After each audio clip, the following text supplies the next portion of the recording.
Hey, what's up, guys? 5 tips if you're trying to get funding for your body shop, or if you're trying to get funding for your automotive shop, or if you're just trying to get funding for your business in general. These 5 tips are going to be very beneficial to you.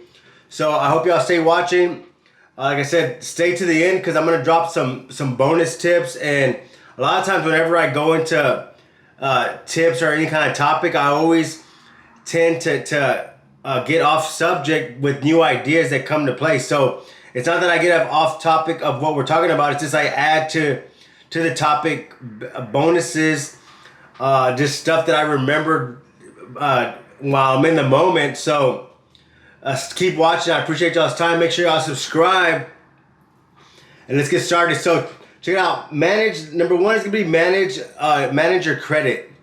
And a lot of times, if you're in a work environment where you're very busy all the time and you might get home late, or your credit's not something that you worry about a lot. You know that you might have bad credit score, but you're not sure on how to fix it. And maybe you've considered like looking into like those credit repair systems and stuff like that. I'm gonna be honest with you, like if your credit's in a bad situation, if you got a divorce, or if you co-signed for someone and they defaulted, or the relationship didn't work out and it ruined your credit, there's some I guess a space for sympathy there, but it really comes down to habits, right? So whatever habits you've done in the past have led you up to this position. So whether it be bad credit, debt, or whatever, it's based off some past habits. So the only way to really start to fix that is take it on head on. And the moment you take it on head on and you start to eliminate some of that stress, your life's gonna start to feel a lot better. So number 1, like I said, is gonna be keep your credit debt to credit ratio at below 30%. If you can keep it lower than that, keep it lower than that. I try to keep mine like at 10, 15. It fluctuated because I use my credit a lot, but I try to keep it within that range right there. One thing that you can also look into, like let's say for example, yesterday I was on a call and a couple of the guys were like, yeah, you know what, I keep my credit ratio under 30%. I pay off everything at the end of the month. My bills are on auto draft. They have a little system, right? And I said, hey, have you ever looked into doing any rewards cards where you put your utilities, you put your groceries and stuff on a rewards card, because you're gonna need that stuff anyway, like your phone bill. Your phone's gonna get paid out of your checking account. Why not put it on a rewards card and just pay that card off at the end of the month, or right when you pay it? You don't even have to pay it at the end of the month. You could pay it right when you pay your bill, and you'll get those rewards. And those rewards will add up at the end of the year. So just do some calculation, like your auto insurance, your cell phones, any of that, you can put it on a rewards card and reap the benefits of that at the end of the year. So number 2 is I guess this is the tip number 2 is more like if you're looking to if you want to get funding to open your business, right? And a lot of times I meet with technicians and guys that want to transition, even people that want to open a business for the first time, not necessarily automotive, but they always think about just quitting their job and going full time with their new business, right?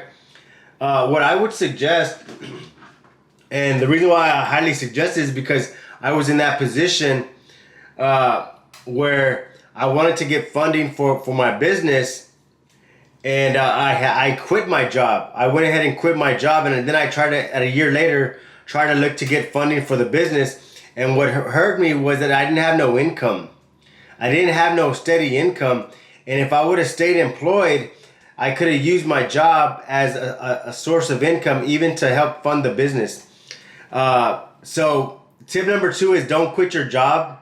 Don't quit your job, because that's your main source of income right now. That's your main source of income, and that's gonna be something that's gonna help you get funding down the road. If they know you have some kind of income coming in, they're gonna want to try to work with you better. Let me see what my notes are.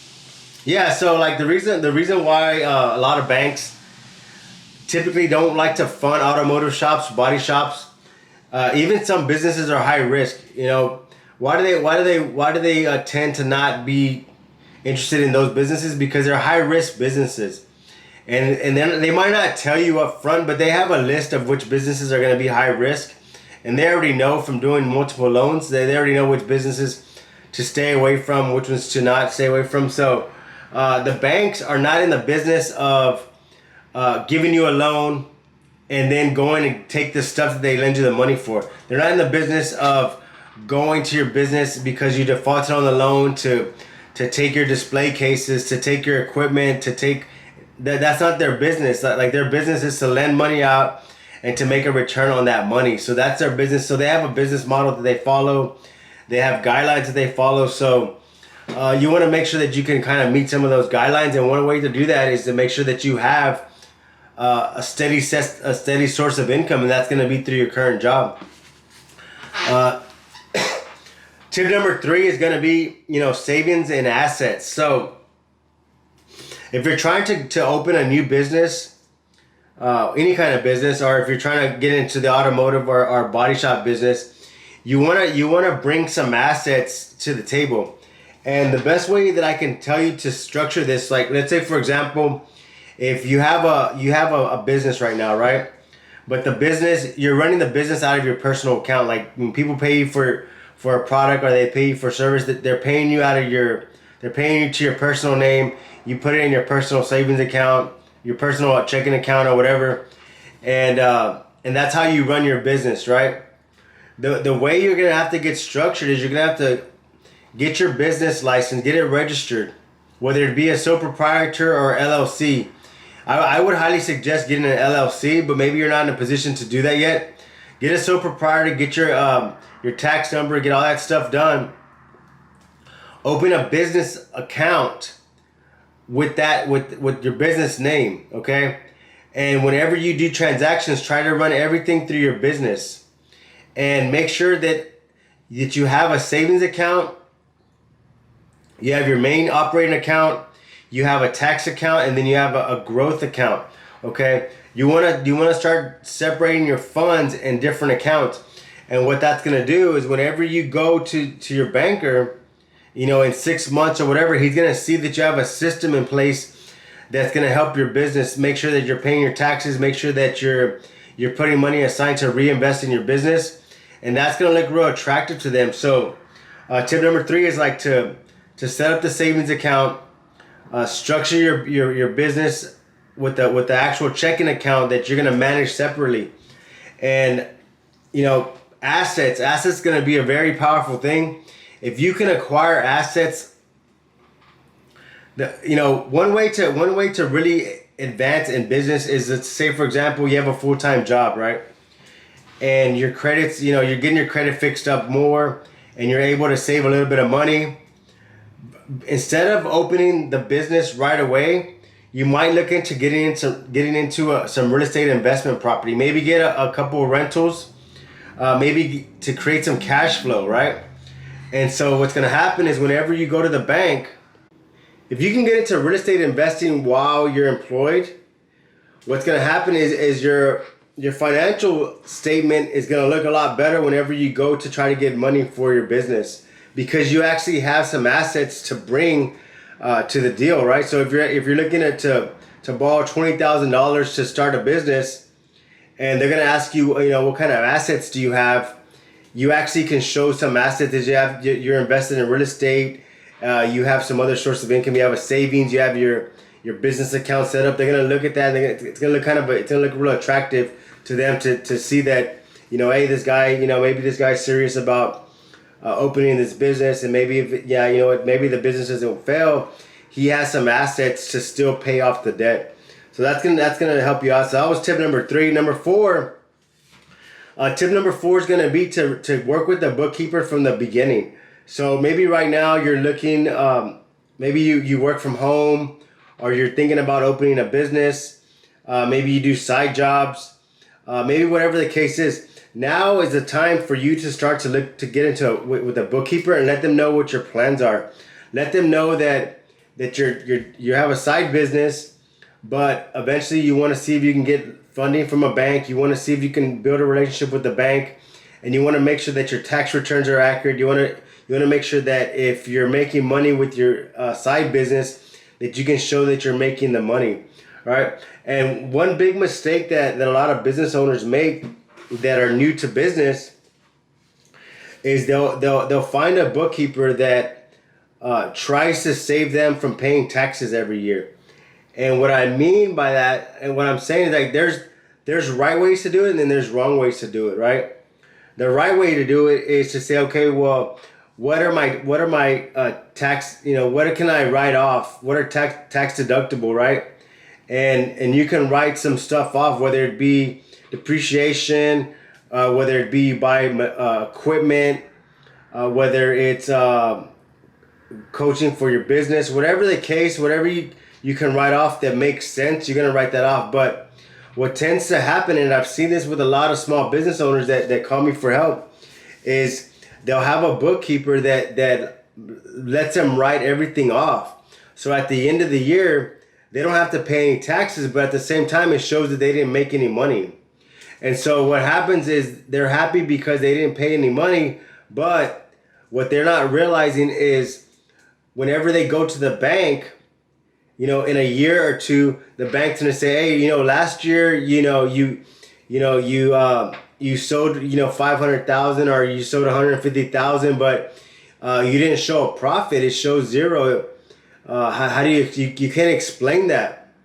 You can't tell the banker and say, hey, you know what? Well, my bookkeeper, wrote off everything, so I didn't have to pay anything back. The banks want to see that your business is making money, and sometimes you have to pay those taxes back in order for your business to start to show some growth, for them to see that you'll get to a position whenever your business is starting to do very well, that you can start to figure out how to structure your business more efficient, where you're not having to pay so much taxes back, or you start to take advantages of investing more into your technicians and investing more into yourself, where you're able to write that off at the end of the year. So like I said, number 4 is going to be making sure your taxes is on point. Whenever you're trying to go for a loan, even if you're trying to buy a house, they're going to ask for 3 years tax returns. They're going to want to see some past income performance statements and stuff like that. They're going to want to see something like that, and the taxes is going to be the best thing they have to go off of.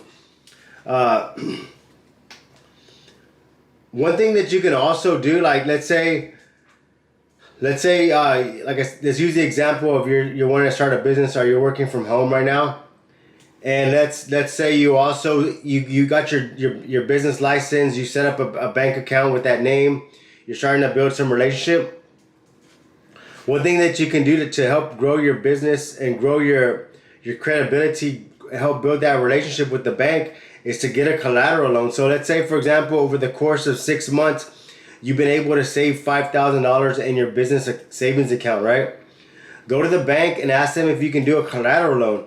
And what the collateral loan is going to be is they're going to put your $5,000, they're going to use that as collateral to lend you $5,000, right?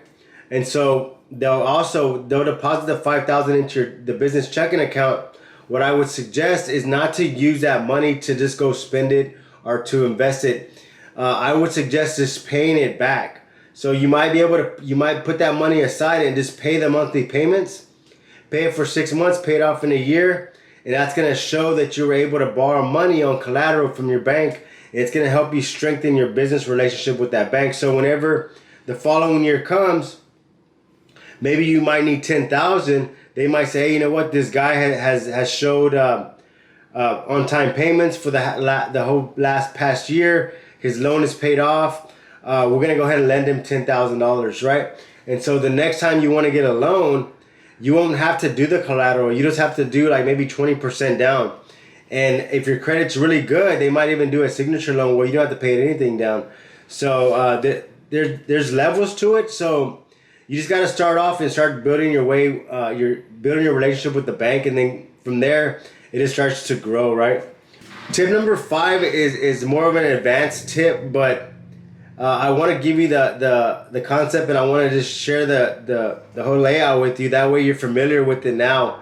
That way you know what to look for down the road. So look, there's different kind of business structures.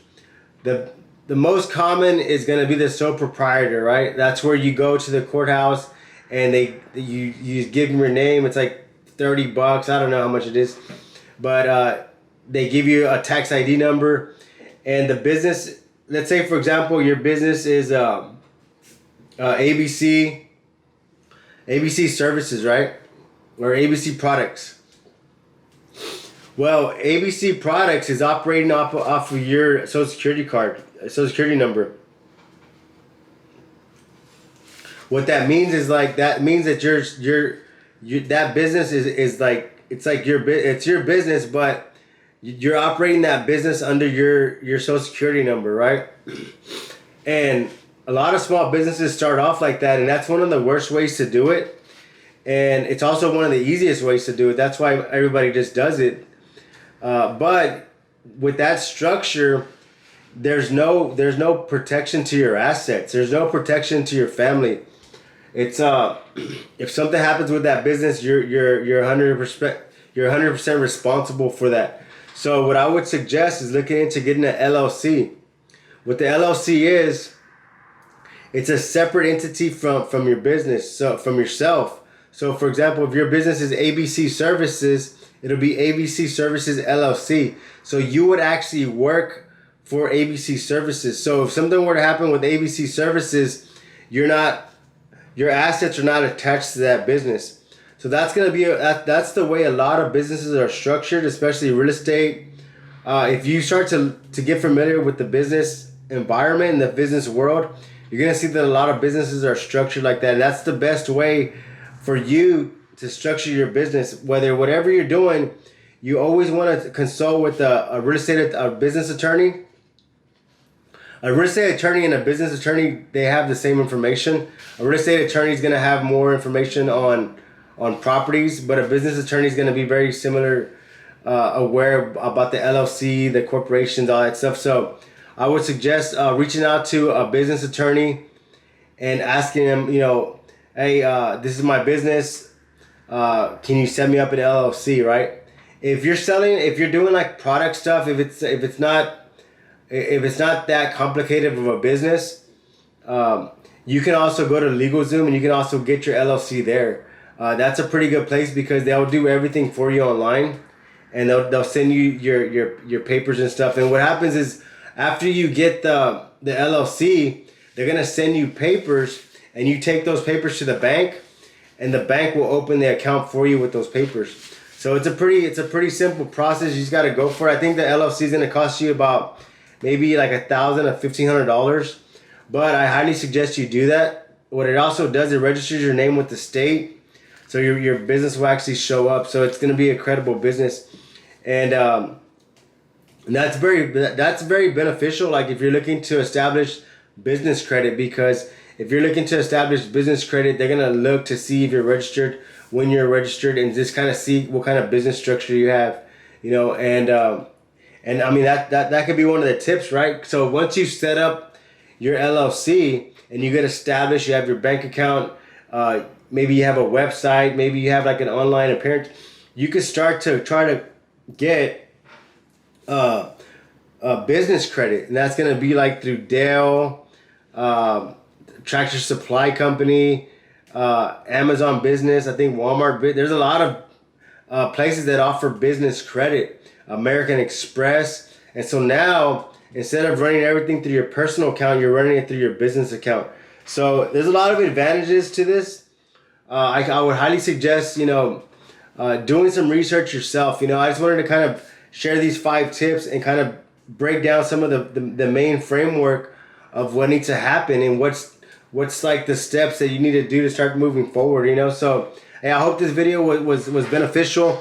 Make sure that you subscribe. I got a lot of videos coming out about real estate investing, about making more money as a technician, fixing your credit, how to brand yourself, how to use social media marketing to help build your business. And if there's any questions, man, y'all reach out to me. We also have a Facebook private page. If you're on Facebook, look us up. But appreciate y'all's time, guys. Thanks.